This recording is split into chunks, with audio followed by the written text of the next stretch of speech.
I start from the supposition that the world is topsy-turvy, that things are all wrong, that the wrong people are in jail and the wrong people are out of jail, that the wrong people are in power and the wrong people are out of power, that the wealth is distributed in this country and the world in such a way as not simply to require small reform, but to require a drastic reallocation of wealth.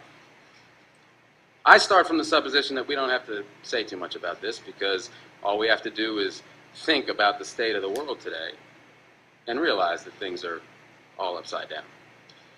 Now, if you don't think, if you just listen to TV and read scholarly things, you actually begin to think that things are not so bad, or that just little things are wrong.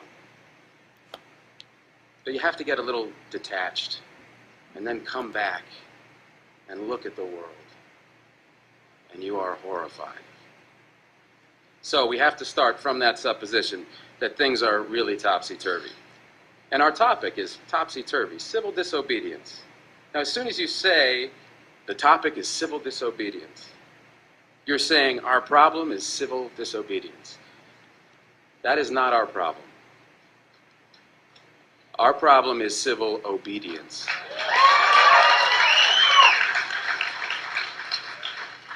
Our problem is the numbers of people all over the world who have obeyed the dictates of the leaders of their government and have gone to war. And millions have been killed because of this obedience. We recognize this for Nazi Germany.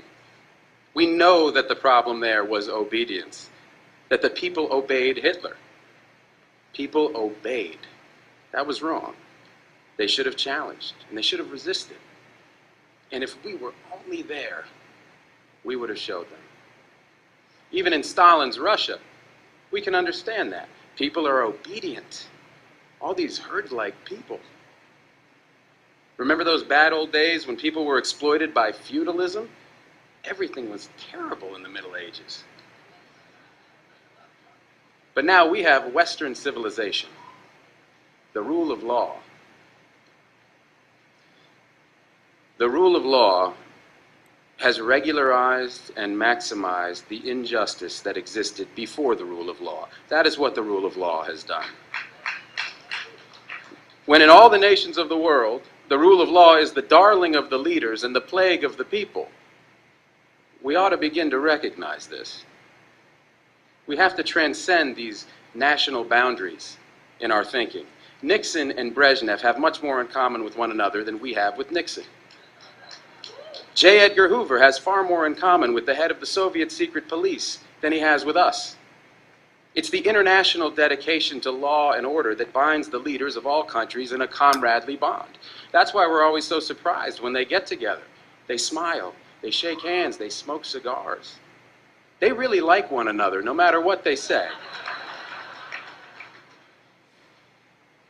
What we are trying to do, I assume, is really to get back to the principles and aims and spirit of the Declaration of Independence. This spirit is resistance to illegitimate authority and to forces that deprive people of their life and liberty and right to pursue happiness. And therefore, under these conditions, it urges the right to alter or abolish their current form of government, and the stress had been on abolish.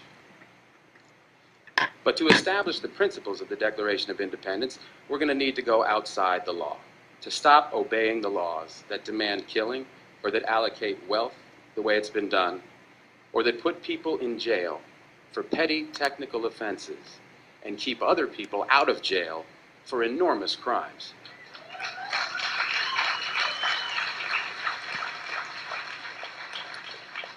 My hope is that this kind of spirit will take place not just in this country, but in other countries, because they all need it.